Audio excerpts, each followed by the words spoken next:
Hi, everyone. Thanks for joining us today for the Spotlight Lecture Series. I'm Rachel Harkness, and I'm the Programming Manager here at the library. And I'm delighted to be hosting Richard Ford and Bill Roorbach today at our Spotlight Lecture Series to talk about Richard's book, Sorry for Your Trouble, which was published last fall. So Richard Ford is joining us from East Boothbay today. He's the author of 8 novels, including The Sports Writer and Independence Day. He is the winner of the Prix Femina in France, the 2019 Library of Congress Prize for American Fiction, and the Princess of Asturias Award in Spain. He is also the author of the New York Times bestseller, Canada. Sorry for Your Trouble is his 8-story collection. Others include the bestseller, Let Me Be Frank with You, Rock Springs, and Multitude of Sins. Bill Roorbach's newest book is The Girl of the Lake, a collection of stories from Algonquin, which was longlisted for the 2017 Story Prize and finalist for the Maine Literary Award in Fiction in 2017. Also from Algonquin are the novels The Remedy for Love, a finalist for the 2015 Kirkus Prize, and the best-selling Life Among Giants, which won a Maine Literary Award in 2012. And his next novel, coming out, Lucky Turtle, which was delayed but now due out in 2021. His first book of stories, Big Bend, won the Flannery O'Connor Prize in 2000 and the title story, an O. Henry Award. He is joining us from Scarborough. Thanks to both of you for being here, and I'll let you take it from here, Bill. Wonderful. Thanks, Rachel. Thanks, everyone, for turning up. It's so great to be at a library. Brown bag. What is this? Coffee, I guess. I don't know why you have events during nap time, but I'm doing my best. This is such a great. When Lewis Robinson was doing your job there for a minute, Rachel, while you were away, and when he suggested this to me, I was so excited because, as a grad student in the mid '80s, two of the books that were informing all our discussions, I still have the old copies. Frank Baskin's first appearance in Sports Writer was, on the tip of everyone's tongue. And these stories in Rock Springs, I'm a big story person. I love reading them. I love making them. I love trying to understand why they still capture us and why they come back in these kind of waves through the culture. Richard's one of the great practitioners, and reading the stories in Sorry for Your Trouble. I didn't realize it was 8 collections of stories. I think I missed one. I got to go find them. I think there aren't that many, unless I was asleep for a couple of them. I think there may be 4 or 5. I don't Okay, so that, but I think only 4 or 5. Well, that's still a great gift to us readers. So this is the new one, Sorry for Your Trouble, which I love the title, and I love it a lot, and I love it more every story. It made more and more sense, and yet it wasn't attached to any one story. It wasn't the title of any of the stories. So I thought I'd start getting a title for a book's always an interesting proposition, but normally, nothing's normal, but usually I open the table of contents, I find either the shortest story or the title story, and I read that first, So these are all long stories, and there was no title story, so I was just at a loss. So I didn't get started for months trying to figure out what the hell you were doing. No, I'm just kidding. I guess it was a very good idea. So I think it's a great idea. So just tell me the title just for a minute, and then we can. Sure. Well, I as different from Rock Springs, after I wrote Rock Springs, I really decided I wanted to write books of short stories that were unified in some way, and that I would find a title which was distinct from the whole book, and yet included the whole book. Yeah. So that for me, and this is not for anybody else necessarily, to name the collection after one story sort of pointed a finger at that story, which basically said, well, this sucker better be good because it's holding out the rest of the book. So I thought, well, I'll just try to find a way to make the book be unified, not as if it were a novel, but as if it were a book of unified stories. And I find that when I do that, the stories become actually little soldiers that they are. They become a little more unified when I have a kind of working premise such as that title. That title was not the original title for the book. The original title was Irish Channel, and which is complex in a way because the Irish Channel is a part of New Orleans where I'm sort of nominally from, and it's where a lot of Irish people came in early in this century, late last century, well, early 20th century, late 19th century. But nobody at HarperCollins could figure out what Irish Channel meant. That's right. So there was, as they say in the publishing world, there was pushback from marketing. And normally I push back really hard when marketing pushes back. But in this instance, I thought, well, if I'm pushing back this early on in the process, that means that they're not going to support this book. And I had an alternate title anyway. I always have a couple of alternate titles. And this title came from Frank McCourt, from Angela's Ashes, which is a book, if you haven't read it, I hope you will. A wonderful book, although a sad book. People are constantly dying in Angela's Ashes, or they're getting terribly ill. And when people come to pay visits to the dead family or to the sick person, the sort of common, ordinary, conventional reply is, sorry for your trouble, sorry for your trouble, sorry for your trouble. Yeah. But I got it from Frank, really. That was another of the iconic books of my time at, as I was getting started as a writer, It's a great book, and it won the Pulitzer Prize, and it was I've been in Limerick a lot, and people in Limerick don't like that book because it's from the it's from the 50s and from a time when Limerick was impoverished, and Frank grew up in impoverishment, and so it tells a very true story of what it was like to be poor and of a busted up family and the poor part of Limerick, and so he took a lot of grief, but unfortunately by then he was laughing all the way to the bank. Yeah, I'll say. Well, it's a very funny book despite all the horror. Yeah. Like the kids burning the furniture in their apartment to stay warm through the winter while their doll was out someplace. I love, and several of these stories take place partly in Ireland or mention Ireland or have Irish citizens in them or Irish accents that appear out of nowhere. It's just, I can see where that would confuse. If it was called Irish Channel, I didn't know about the New Orleans connection. Yes. There would be a confusion for me as a reader there. Whereas Sorry for Your Trouble, I didn't need to know about Frank McCourt. Yes, right. I get that. For every story, I found the place it made sense. Yeah, it's a conventional line of condolence in Ireland. It is in Scotland too. Sorry for your trouble, everyone. I'm reading. I was enjoying. Okay, the Irish part. There's a lot. There's some in New Orleans. There's quite a bit in Maine, which I love. Yes. It's out west, of course. There's all your places. Yeah. Most of these stories, they're all rooted in place, but they're all rooted in multiple places. Yes. People come from somewhere and now they're somewhere else, or Yes. they're about to go somewhere, or they're visiting somewhere.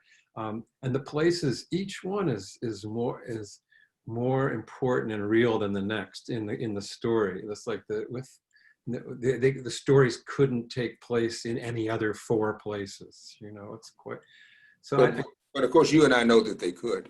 You and I, being artificers by nature, know that we could have made that story that's set in Seattle actually take place in Mexico City if we wanted to. We can make that happen. That's true. Hope we make it better when we do that. If we make it better, it's worth doing. I had an NFL player in one of my books, and everyone's like, how did you know all that stuff? So I would just say, oh yeah, I used to, just leave it ellipsis and let them think whatever they want.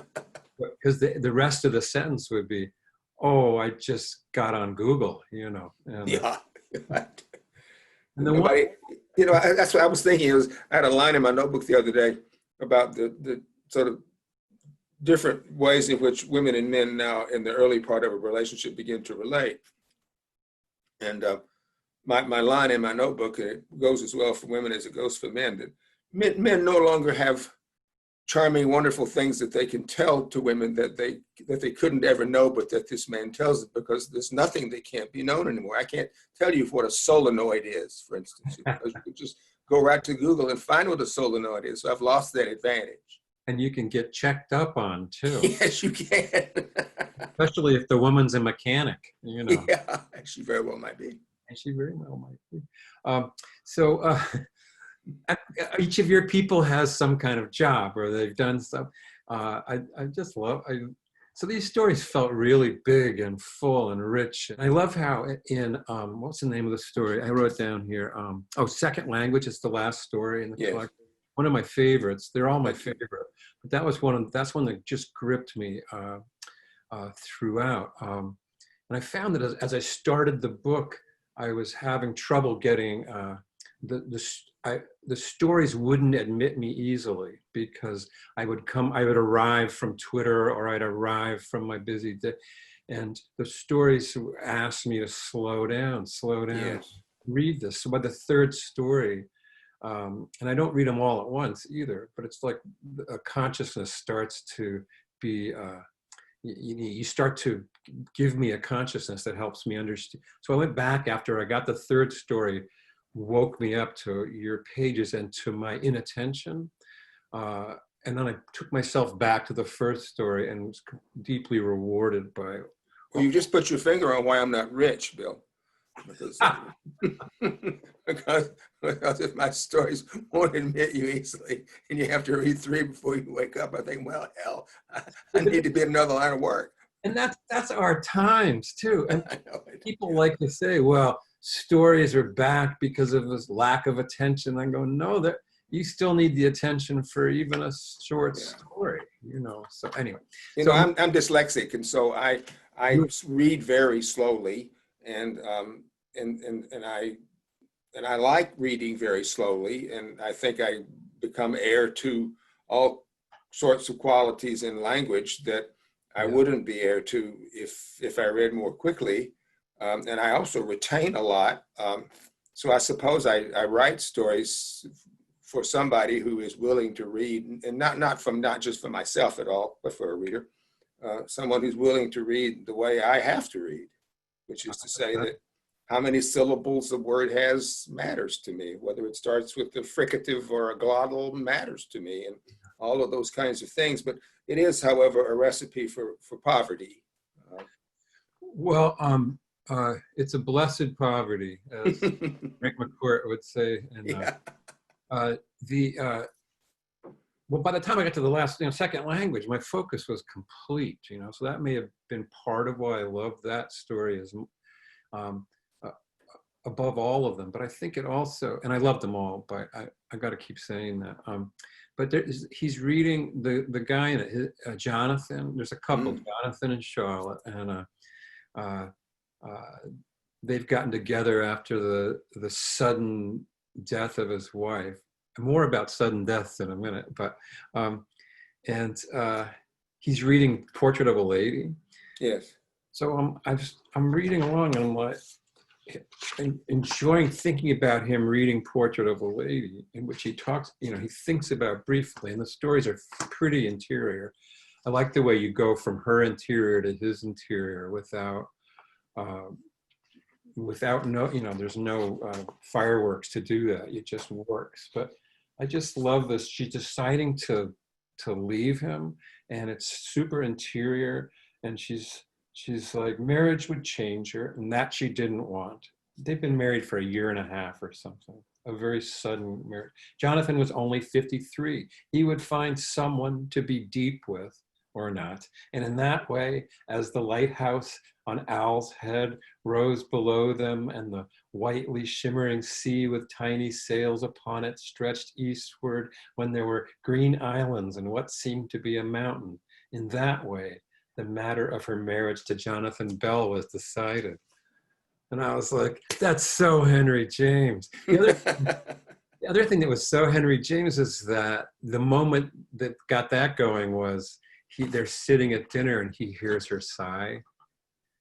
That's all. It's just a sigh. That's all it was. Yeah. And that's another Henry James moment, like that moment where one of his characters sees her partner with a new lover and just knows by the tilt of their heads that they're lovers, you know.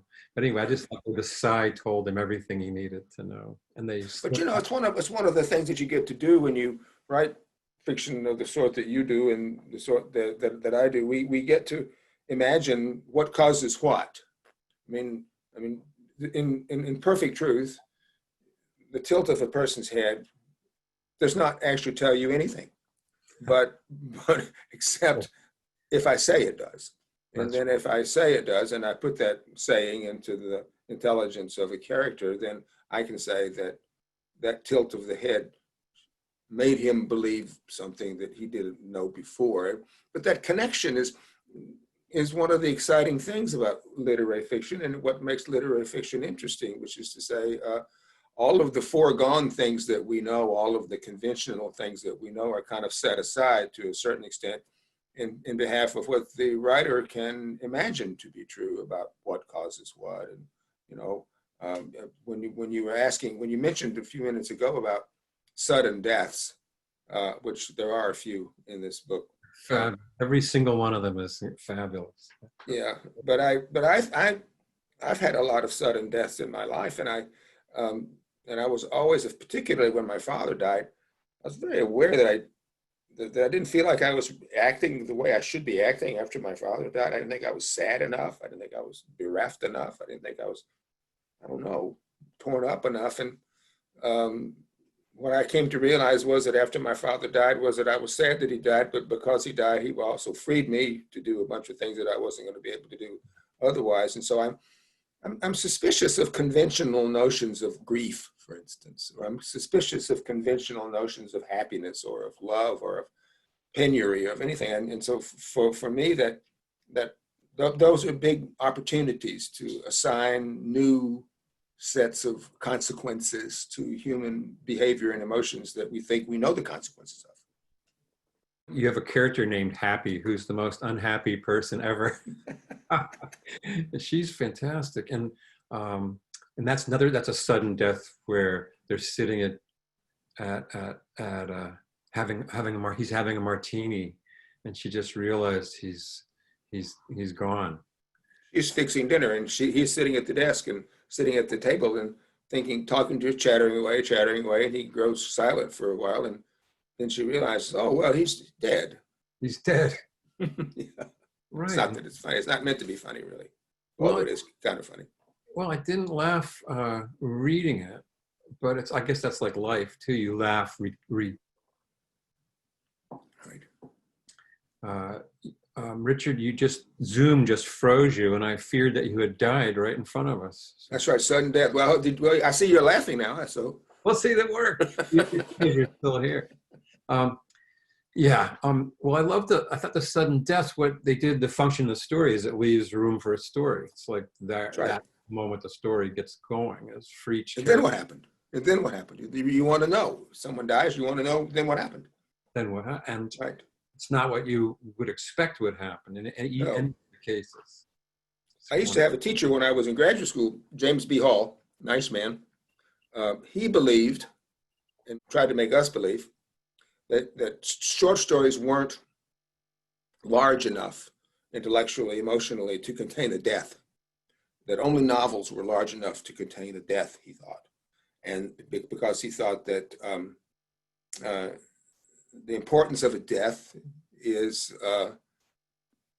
somehow consequent to or commensurate with the importance of the person's life who has died. And that short stories were ill-equipped to give you the whole range of a person's life who would have died in the story, but only novels can do that. But it's like all of those little chestnuts that you learn in graduate school. They need to be doubted. Right, and then when he assigned the illness of Ivan Illich or what? I was going to say there. Yeah. How did you get around that?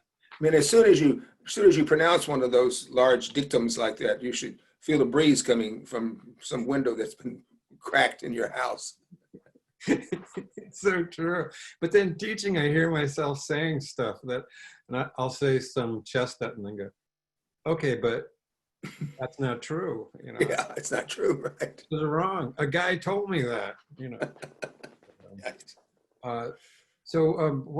Where, how do you, how do you approach a story? I mean, your stories are so full, like almost any of them, actually any of them could be it filled out, it could be a novel, it seems to me. There's plenty of story there for a novel, and yet they wouldn't be the same thing as a novel. No. Very different. So they only work the way they work. But I love the density of life that you get in, the interiority of the past. Everyone's got a past. They've got a dog. They've got there's a whole life there. They've got places, not just places are, but places, all the places. They've got dead parents. They've got, ex-spouses. But it's all in a story. Get all that in, yeah. I think if I'm natively anything as a writer, I'm probably natively a novelist. And so I like those big old baggy things and love them, in fact. And I probably never would have started writing stories at all if I didn't find myself hanging around back in the late 70s and early 80s with Ray Carver and Toby Wolfe and Ann Beattie and Tim O'Brien and Laurie Moore and all these people. And they were having the best time because they were writing their stories and they were getting published in the New Yorker, and then they were going out and giving wonderful readings and making a lot of friends and sometimes money and going to interesting places. And I thought, well, shit, I'm writing these novels and I'm not going anywhere. Nobody wants me to come to Princeton and read a part of a novel. At least they didn't then. So I started writing stories because of my pals who were having this wonderful life and writing these stories, which they made seem very easy. I mean, they weren't any easier than anybody else's stories to write, but Carver's stories looked like they just sort of fell out of his brain onto the page. Yeah. And Ann's the same. Ann's a spectacular story writer.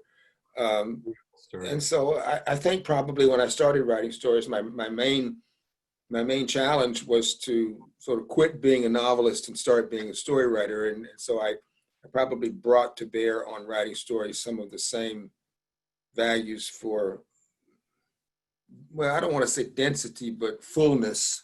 Fullness is good, yeah. That I would bring to a novel. I mean, my way of writing stories is the same way I write novels, only fewer of them, which is to say to collect a bunch of raw material.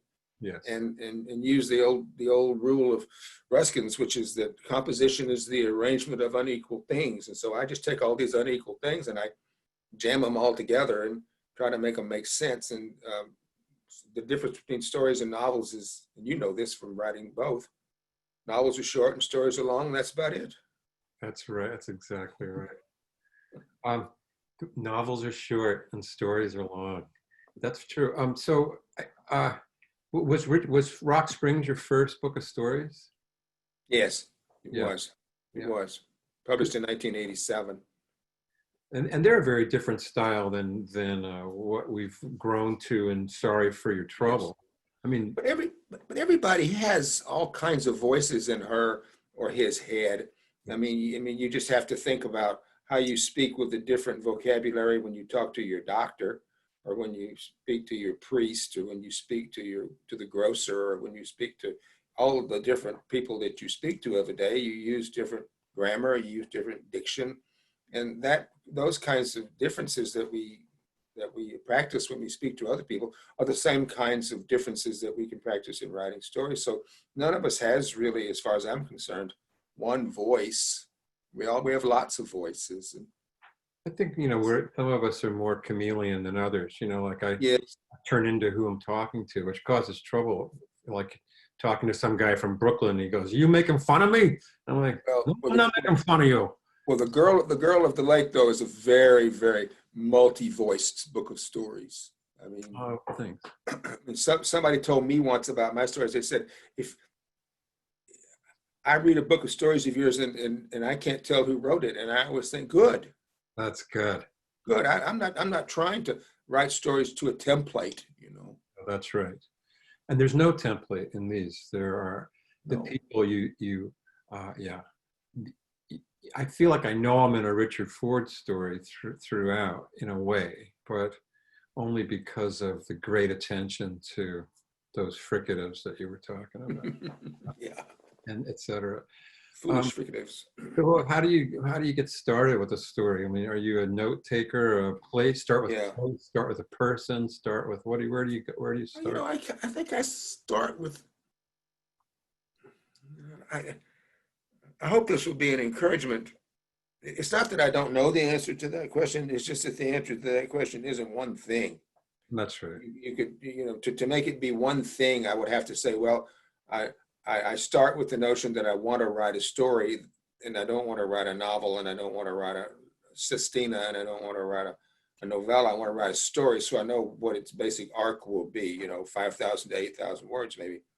But then I just go into my notebook and look in my notebook for things that say this should be in a story. You should put this in a story. And then if I collect enough of those things that I think should be in a story, given that I know I have time to write a story and perhaps not time to write a novel, then all you have to do is sort of exercise the right economy. When in a novel you would think to yourself, I'm going to write this sucker to the end of this page. You think to yourself, well, I'm not going to write this sucker to the end of this page. I'm going to make this paragraph a little tauter, a little more concise. It's not going to have as many words in it, so its point will have to be made somewhat more economically. And Yeah, so, but it does start with the presumption that it's going to be this and not that. that's right. Do you have any doubt? It's never like this could be a novel or this could be a story. It's always Never had that experience. never. Never had the experience of a story becoming a novel. When I wrote Wildlife, I had the notion that it shouldn't be too long because I just felt that's all I had the chops for, and so it became a short novel of about 150 pages, which I happen to think that the great American novel is the great American short novel. Right? That's my belief. But so I was trying to write a novel like So Long, See You Tomorrow, which is one of the great short novels in American literature. So Lewis's students just went, oh, good. Short novels, the great American novel. So it gets them off the hook. Gets them off. I haven't been able to perfect that, by the way. I've only written one that's really short. No, I can't do it. I write long stories, and Yeah. I made a project of trying to make really short ones recently. That was interesting. It was like, trying to write poems. I'm just somehow it's not natural to me. Did you like the stories that you wrote when you wrote the short ones? Several of them, and then several not so much. I couldn't do it. And then the reason that the ones I didn't like didn't work very well is because I'd start pushing into the big consciousness. Right. And that's not interesting if you're about to shut it off, Right. I've never liked sudden stories. There was about 20 years ago a sort of an enthusiasm in the small magazine world for sudden stories. I would read them and I would think, huh? Why is that anything? It's still happening, right? Tell me more. I mean, I think that one of the great things about long stories is the amount of language that they treat you to. I mean, you're not writing a story so you can get out of it. That's right. You're writing and you're reading a story actually so you can stay in it. And in order to get somebody to stay in a story, you want to make it felicitous and you want to make it full of interesting language. You want to make it about important things and keep you in, not be constantly saying, where can I get out of here? Where's the door? And with sudden stories, I thought they were basically trying to get me out before I even got in. Yeah.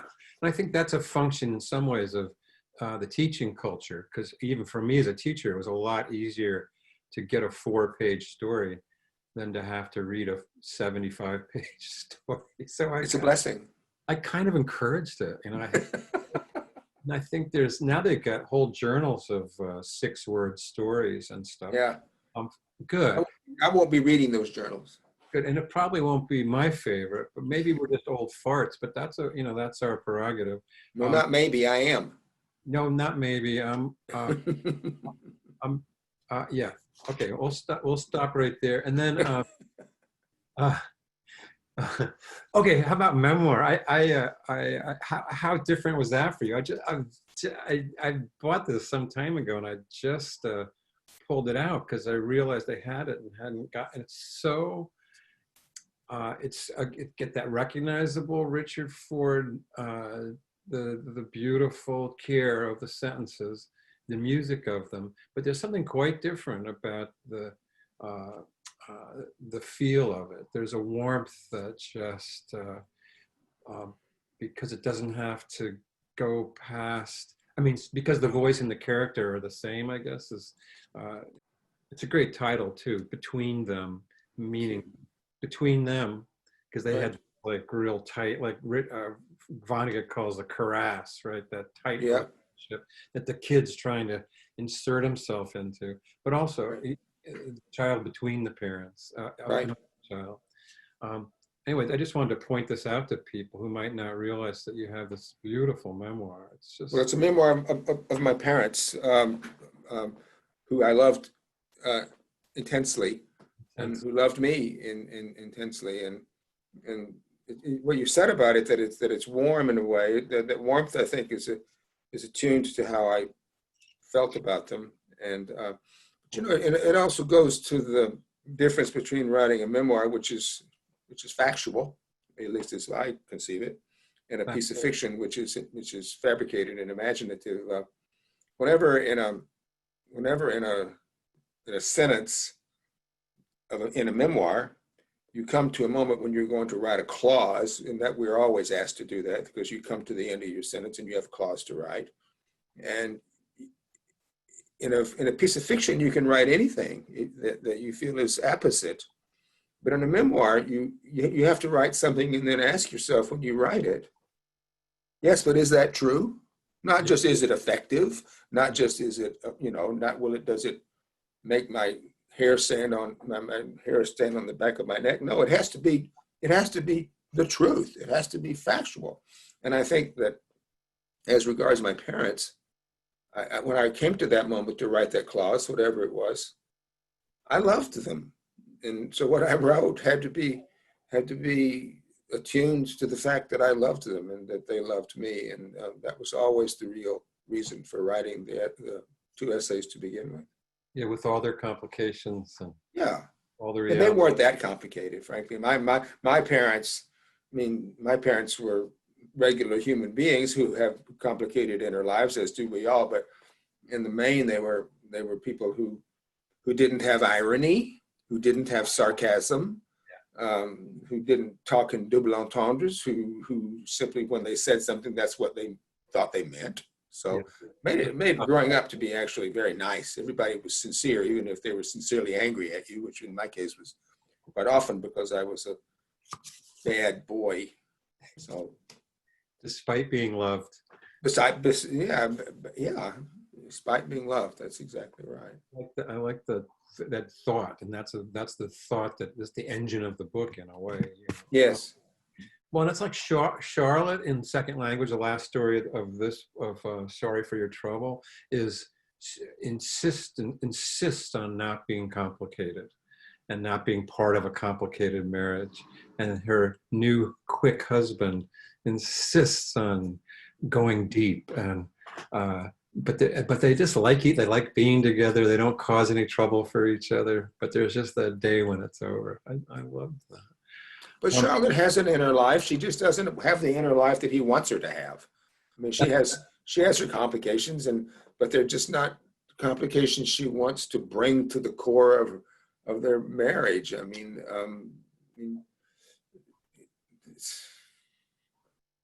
I don't know why I was writing about that. It just seemed to me to be what was in my brain at the time about how people are constantly, particularly in cliched terms, trying to,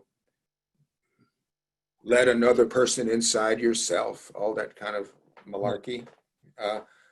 When actually a lot of people are really happy not to have that done to them at all, or to do that to someone else. They like you, they love you, they adore you, but they don't want you in their brain all the time.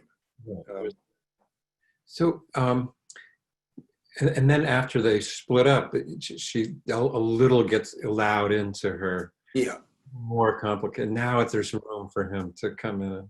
Anyway, another great death is her mother's death. Gosh, there's so many good ones in the book. I don't want to focus on just the one story. Are you interested in reading a little bit from any? I can, if I don't have to read too long, because I think it's probably stressful for people hearing someone. Okay. I mean, I think I'll read you just the beginning of Displaced. It's not so typical of the book, but it's because it's in the first person. But most of these stories are not in the first person; they're in the third, which was my reason for wanting to write these stories as I did. I realized at my late age that I didn't think I knew how to write in the third person very well, and I was looking around at my heroes who wrote in the third person extremely well. Yes. Jim Salter and Updike and Ian Beattie and Alice, my God. So I thought, no, you have to take about 10 years out of your life and you're going to have to learn to write in the third person properly, which is to say what they call the close third. And so I think I did do that. That was kind of my sort of my inner journey in writing this book. I wanted to learn to write in the third person and teach myself how to do it. But this story, Displaced, is only in the first, which a monkey can do. It's killer how you got the third person. Well, I worked really hard at it. Because I really couldn't. It's like learning how to bend a note on the harmonica. Yeah. I couldn't get to the point where I could make the third person imitate the first. I was constantly feeling like when I was writing in the third person that I was at arm's length from everybody.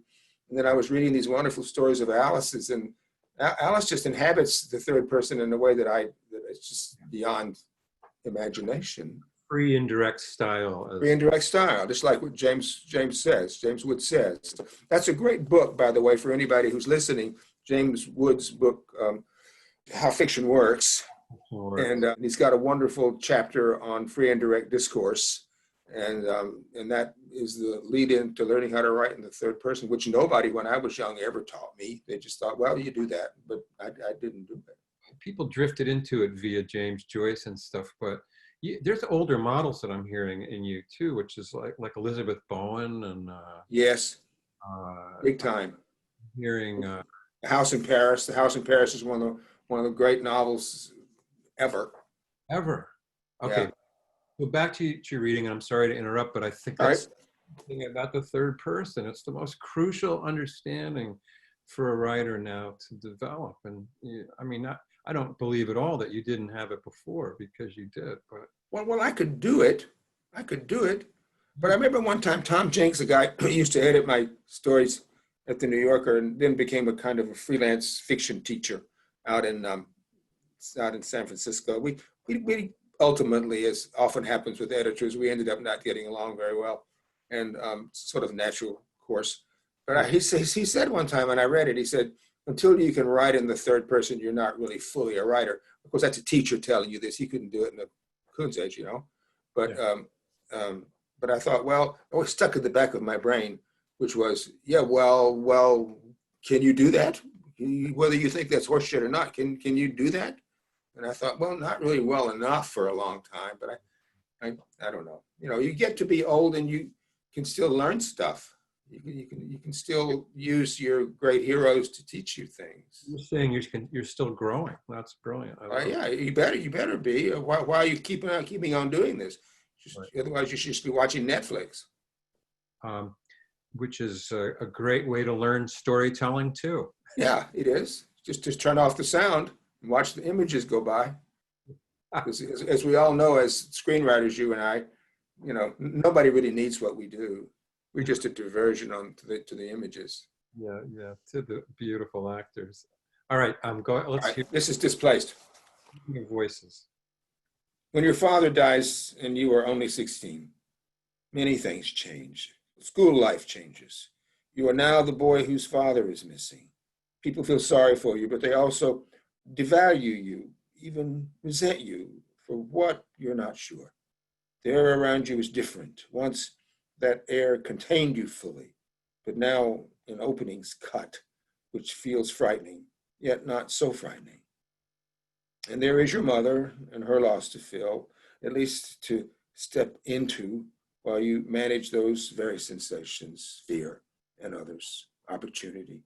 And always there is the fact of your father, whom you love or loved, and whose life has quickly become only about its end, much of the rest quickly fading. So you are alone in a way that is so many-sided. There is not a word for it. Attempts to find the word leave you confused, since that confusion is not altogether unwanted or unliked. Try to find the word. That's the beginning of Displaced. I love hearing it in your human voice as well as the voice on the page, which Read it in a duck voice if you'd like me to. can we do the duck voice now? What about performing? Do you like, I mean, can't do it now. I find I'm missing it. Do you like doing readings, being the public Richard Ford, or would you rather hide out, or what's your? It's a mixed blessing, but it is a blessing, I think. It's a blessing to be able to do it because you get to meet readers, and that's where what I do and what readers do who happen not to be writers, that's where we meet. We're all readers. And so to go and meet readers in bookstores or in libraries, as now, is a great privilege. I mean, most of the great literature that I've read in my life and would write if I could have at their core the insistence that we are more alike than we are unalike. And so to meet readers who are not like me, and I've never spent a lot of time living where I grew up after I was 18. So I'm constantly in the presence of people and cultures and societies that I think nominally aren't like me. And yet I can still write things using my imagination that make me feel that I'm part of what they're about, and maybe even make them feel the same. So I like that. I like that aspect of it.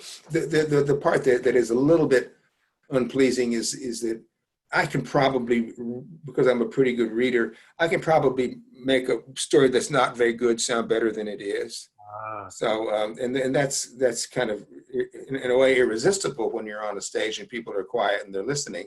What you want to say to yourself is, well, I want to make this story really ring, or hell, it better ring when somebody's reading it silently and lying in bed at night, whether it got me to read it to them or not. You want it to be a different thing, not the only thing, right? Yeah, it is different, and there's something about that difference that makes it seem feel slightly queasy about it, because I know I won't, it's another thing. I remember Bharati Mukherjee's husband one time said in my hearing, Clark Blade? Yes, Clark said, well, you want to hear Richard read this story because it'll never seem as good to you again. I've never forgotten that. I've never Kind of mean, Clark. That was kind of mean, yeah. Yeah. What the heck? I like those kind of honest, probably said with a smile, but then you carry it forward for years. It's like, obviously I do. I wear it on my shoulder like a chevron. This is why I don't want to read. About a Zoom world. I mean, you're teaching, right? Yeah, I'm teaching at Columbia. I just have been for quite a while. Yeah, your old alma mater. I am of the MFA program. I think you came as a special guest when I was there. Yes, I did. I remembered something. You did indeed. And you talked about a writer named, I just mentioned her, Elizabeth Bowen. Yes. So my story, Princesa, is based on Contessa by Elizabeth Bowen. It's like an homage. Only I reverse the genders. I put the woman in power instead of the tennis playing boys. And that it's such a great story too, because at the end of that story, the girl just goes off with another guy, and the Hollywood girl, the movie, no, she wasn't Hollywood, she was Spanish, but this guy has thought so much that he loved her, and so much that she was taking an interest in him, and that there was going to be a future for them, and then suddenly that just kind of just goes away. It was quite wonderful. because he pops it up too. But right. So I just realized that was directly from just this moment. That's nothing that was a quick mention of a writer. So I followed up on it or read her and thought about it for many years. And then somehow a story, I just realized that talking to you right now, that it was, Yeah. you said that we should read Elizabeth Bowen. So. Oh yeah. Yeah. The Last September and The House in Paris. Those are just exquisite books. And a good story writer herself as well too. She was a great friend of Eudora's, and Eudora actually. This is how I know about Elizabeth Bowen, because I was a great friend of Eudora's, Eudora Welty, and they were very close lady friends in the 50s and 40s. Yeah. Well, we've all learned so much from Eudora from studying those stories, but also the amazing book of advice, right? Well, oh my God. What was the context of your? Are you from Jackson? Where did you grow up? Was that just the character? I grew up 2 blocks away from her. Yeah, that's right. 2 blocks away from Eudora, and in the latter part of her life, by which I mean the last, say, 10 years of her life, I was her literary executor. Interesting. It was, although there wasn't much to do. She was one of the funniest human beings God ever made, and just mirthful, just deeply mirthful. She saw humor everywhere. And when I was finally her literary editor, literary executor, I said to her, I said, no, listen, you tell me if there's anything that you do or don't want. She said, I hate to be pulling strings from the other side, she said. She said, but I said, well, tell me though, Eudora. I said, tell me if there's something that, anything. She said, I don't want there to be a biography of me. She said, of all the things I don't want a biography to be written about me. I said, well, all right. I said, I'll see that there isn't one. And about 2 weeks later, a woman called me up and she said, Eudora has just commissioned me to write her biography and I'd like to interview you. And I thought, oh, Jesus Christ. No, really? Suzanne Mars, and it's quite a wonderful biography too, Eudora. Yeah, I better look at that too. It is. It's good. It's good. Well, here we are coming to the last 10 minutes of our talk here at the library. Rachel, did you have any questions? We did. We got a few questions. Yeah, I'll just ask them one at a time. From Evan to Richard. I've heard you were a student of the great novelist of the American West, Oakley Hall. What did his teaching and work mean to you as a young writer? Has he been an influence? He was a great influence on me. Oakley Hall from San Diego and from Berkeley. And he was really my first writing teacher and was a great novelist in the sort of Wallace Stegner vein of the American West. He wrote also mysteries. He tried his best. I think he failed. If you read any of my books, you will see that he failed. He tried his best to make me a plot-oriented writer because he was very much a guy who liked plots. And I tried, and to the extent that my novels hold together at all, structurally, plottedly, is probably because of Oakley, who was a lovely, dear, decent man. I think the thing he taught me most, and I think he probably taught everybody who was his student, he taught me how to behave. He taught me how to not envy other writers. He taught me to be happy when people do well, even if I'm not doing well at the time. He taught me a certain kind of ferocity, which he had. Absolutely, he had. He taught me how to respect my colleagues, even if sometimes I've not always done as well as I should. But I've tried, and I see it as a virtue. It's a virtue. Thank you, Evan. And here's another one from Laura, who is from Booth Bay as well, but now lives in Massachusetts. Thanks, Bill and Richard, she says. Richard, do you spend time at Ocean Point? And does the particular landscape of the Booth Bay Peninsula affect your story building? Well, I do spend time at Ocean Point because I go down there and walk with my wife a lot. And I also ride my bicycle from here down there because there's a lot of wonderful hills to go over. I like to ride up and down hills. But I don't go places, Laura, because of how they will inspire me. I think I have to sort of like Emerson says, I have to bring my giant with me wherever I go. I have to sort of bring my own inspiration with me. So I love living in Booth Bay. My wife and I thought about selling our house this year and decided we're going to go out of here feet first now. And so it affords me, and has always afforded me, a wonderful place to work, a wonderful place to write, to be quiet, to be alone if I need to be. And for the same for Christina. She writes books as well about city planning. And so it's been a spectacular place for us to live, and so spectacular that our habit, which is at a certain point to get itchy and move, has been finally cured, I believe. But we miss you, Laura. Come back. All right, just a couple more, I think. This one's from Carl. He says, could Richard talk some more about the Ruskin quote, "Composition is the arrangement of unequal things"? Well, that comes from modern painters, from Ruskin's book about painting. And all it means is that when you compose something, which is to say, when you make something be an integrated whole, that for Ruskin at least, and it might not be true for you, Carl, but it is true for me.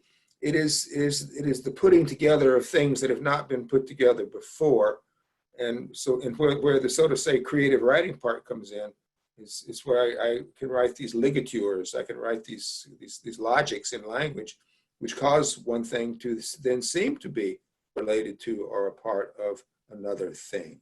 And the beauty of it is that this, I don't think, extends completely out to the end of logic. There's a degree to which the more disparate things are, once you join them, the more torque they have, the more torque your joining intelligence makes. And so if I'm always looking for things that don't fit together, which I can then write a sentence which makes fit together, and the more different they are, the more power, I believe, resides in the joining.